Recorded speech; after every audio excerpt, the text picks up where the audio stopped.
Happy Fiesta pala sa San Marcelino. Happy Singkamas Festival. Medyo matraffic lang. Kakanan tayo dito. Papunta sa Crystal Beach. Papunta sa Crystal Beach. Sabi ko kasi, pupunta tayo diretso sa dagat. Mali yun. Pag dumiretso tayo sa dagat, mababasa tayo.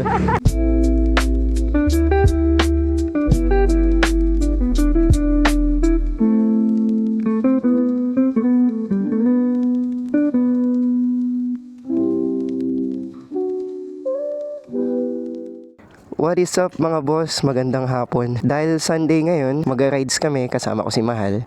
Hi. Para magkape. At hindi lang simpleng kape to. Magkakape tayo sa tabing dagat. Kaya tara, samahan nyo kami. Let's go. Simula na nga ng ating biyahe. Malapit lang sa amin yung pupuntahan nating kapehan actually. Kahit kabisado ko na yung daan papunta doon, Google Maps pa rin tayo. For reference na lang din. At sabi nga dito, 40 minutes away siya. At sinakto din pala namin na umalis kami ng bahay ng around 5 p.m. Para sakto pagdating namin doon, makikita namin yung sunset and makikita din namin yung ambience nila, kung ano itsura ng cafe nila kapag gabi. Saktong-sakto yung alis namin. Medyo mataas pa yung araw dahil nga pa summer na, kaya matagal nang lumubog yung araw ngayon. So siguro sakto pag order namin ng coffee dun, palubog na yung araw, papanoorin na namin sunset. Huwag lang sanang sumama yung panahon, makisama ka naman oh. Madalas kasi ngayon kapag hapon or gabi, umuulan dito sa Zambales. Ang init kapag daytime, tapos pagdating ng hapon or gabi, umuulan. Pero mukhang makikisama naman siya. Nasa bayan na tayo ng San Marcelino. 2 towns away na lang. Actually, yung next town dito pala, San Narciso na.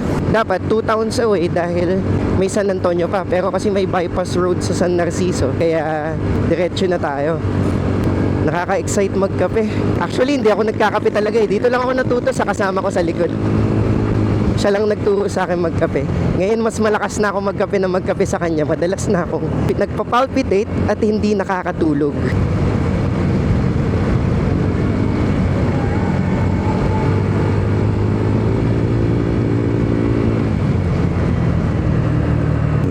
At ayun na nga, expected natin na medyo nakalimutan natin. Medyo magta-traffic pala dito sa bayan ng San Marcelino. Kasi fiesta nila. Happy Fiesta pala sa San Marcelino. Happy Singkamas Festival. Medyo matraffic lang. Pero less na ata. Kagabi kasi dumaan din kami dito. Mas matraffic siguro kapag gabi. Pero ang daming tao dito, grabe.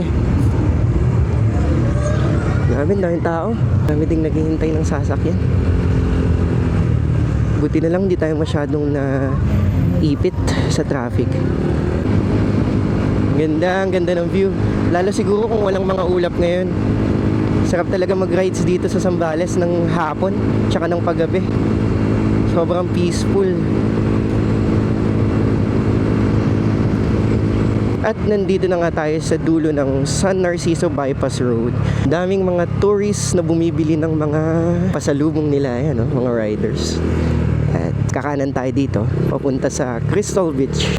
Papunta sa Crystal Beach. At pagdating nyo nga dito sa mismong munisipyo ng bayan ng San Narciso, ayan, kitang-kita mo. Kakaliwa tayo dito, sa right part ng munisipyo nila. And dediretsuhin lang natin to papunta sa dagat. Grabe, saktong-sakto tayo sa sunset oh. Kahit medyo cloudy, kahit medyo madilim yung langit, nagpapakita pa din yung sunset.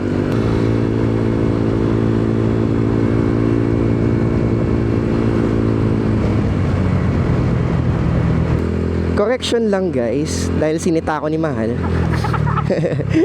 Sabi ko kasi, pupunta tayo diretso sa dagat. Mali yun. Pag dumiretso tayo sa dagat, mababasa tayo. Kaya, ang gagawin natin, pupunta tayo sa direksyon papunta sa dagat. Pero hindi tayo diretso sa dagat. Yan. And hanapin din natin yung Crystal Beach Resort. Kasi dun mismo located yung, yung cafe.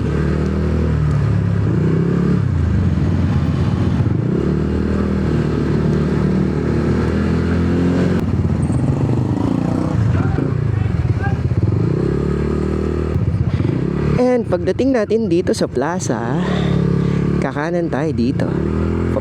Dire-diretso lang to. Pagkakanan natin mula sa plaza, makikiraan lang po.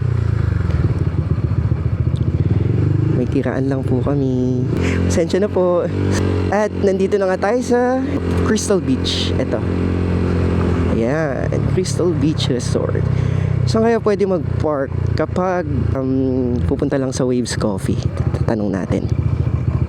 Kuya, dito po yung Waves Coffee, no? Yes sir, pupunta po ba? Magko-coffee sana kami. Report na lang po tayo dun sir, then napunta po tayo sa reception po.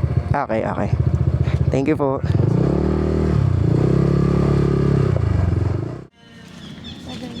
Ayun, nakapagbayad na kami sa reception area nila. And ang bayad sa reception area nila, or yung pinaka-entrance nila is, magkano yun? Yan. 150 per head. Consumable siya dun mismo sa may Waves Coffee. Maximum of 2 hours daw yung stay dun sa cafe. Ganda dito sa Crystal Beach. Ang huling punta ko dito sa Crystal Beach ay 2015 pa ata yung punta namin huli ng Crystal Beach. Palabas na kami sa may beach area. Medyo malayo din yung lakad. Ayan. Medyo malayo din yung lakad papunta sa beach area pero worth it. Kasi nandito mismo yung Waves Coffee. Ayun siya oh. Ayun yung Waves Coffee. Saktong-sakto sa paglubog ng araw. Ganda. Grabe yung sunset oh. Beach ready din kami. Nakachinelas na kami oh. Tabing dagat siya. Ito mismo yung cafe.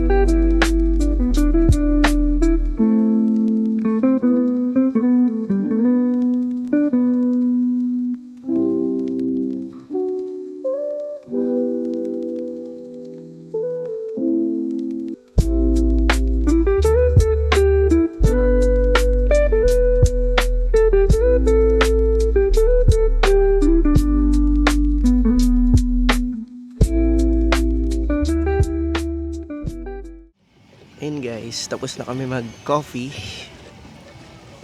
Ayan, tapos na kami mag-coffee. At uuwi na kami. Ang ganda ng ambience dito pag gabi. Oh. Grabe. Ang sarap mag-stay dito. Open sila until 9 PM. Kaya pwedeng mag-chill dito hanggang late night. Ayan. Uwi na kami. Punta din kayo dito, maganda dito sa Walid.